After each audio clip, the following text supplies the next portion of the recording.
What's in the Suitcase, Sammy? A short story by Jonathan J. Gagan. The eggshell shattered into a million little pieces as James's fist hammered it down onto the pavement like a hailstone. "Why did you do that?" screamed the girl, with her pigtails in joyful little basket, ready for Easter. "You're just a silly little girl. Besides, it's just a fucking egg." "James, it was my egg, and it was going to be on an Easter chick," said little Violet. "Your mom was going to cook that for dinner," said Tommy. "Why don't you cut off your pigtails, you little fuck?" The little Violet replied, "Mommy says you shouldn't cuss." Then the third boy shoved her into a mud puddle, and all three boys laughed. "Ha ha ha, go to hell," said James as he ran off. As Violet picked herself up out of the wet mud, she shook her hands off. "Bullies," she yelled around the corner as she wrung out her dress, filled with brown, once yellow sunflowers. As Violet turned, she bumped into a man in a tall black suit. "Who are you?" she asked rudely. "Kids," said the man as he looked down and then away. His smug demeanor seemed downright well smug.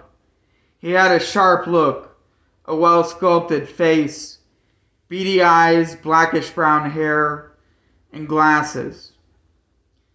"Can you tell me where I can find the drugstore, miss?" he asked. Violet, who was still brushing herself off. "Yeah, mister, it's on 11th. You know, you should really watch where you're going. You keep bumping into people." But by that time, the man was gone. The man rounded the corner in the small town to be standing in front of the three boys. He looked down. Three of them were silent. An adult was present. They didn't know him. He passed silently, elusively, almost as if they weren't there. He rounded in another corner, holding his briefcase at his side. There was the drugstore. As he crossed the street, he stepped up the stone steps into the soda fountain drugstore. The checkered floor underneath him prismatically matched his tie. The red stools with chrome poles held the bodies of teenagers in sports jackets, madly in love. The server was behind the counter smoking a last cigarette before he turned, putting it out. He wasn't supposed to smoke in here, but he'd had to go without a break and was on a very important phone call. The town hypochondriac. Urgent, I know. Everyone turned to see the man step in, but they didn't know him. He sat down at the bar, one empty stool next to the town quarterback. "What'll we have?" asked the pharmacist. "I'll take a Coke," said the man. He put down a few dollars extra. "So what's in the briefcase, old man?" asked the quarterback class clown friend. "Never you mind, kid," said the man with a sharp tone. The drugstore went silent. It was that kind of party. That's when a police walked in. If it was silent before, now it was dead to rights. "Hello, officers," spoke the man. There was a pause, then one of the officers spoke. "Hey, Harry," he asked his fellow officer, gesturing to the man. "Isn't that Mrs. Tellerman's son?" "Yeah, Jim, I think you're right," said the other officer. "Didn't he go to work as an astronaut on the space project in Houston?" asked Harry. Jim smiled. "Hey, old boy. Hey, everybody. It's Sammy Tellerman." Sammy smiled for a moment.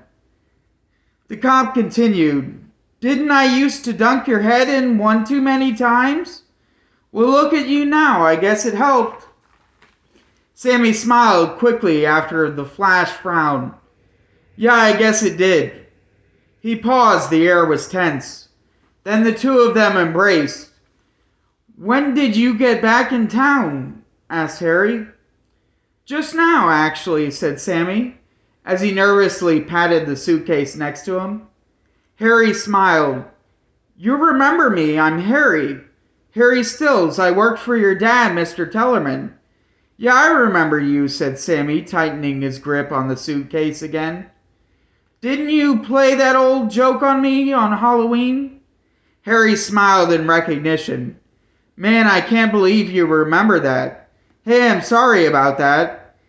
It could have happened to anybody. But look at you. Didn't you turn out all right? Famous astronaut. Jim interjected. Don't astronauts go into space? Yeah, said Harry. Well, what do you do? He asked. Sammy smiled, deeply gripping the handle of the suitcase to all get out. Weapons tech. Jim said in reply, well, better luck next time, right, Harry? Harry grinned. Yep, reiterated Sammy. Sammy continued, you know, I was looking for the two of you. Why's that? Asked both cops at once. It's in my suitcase, he said.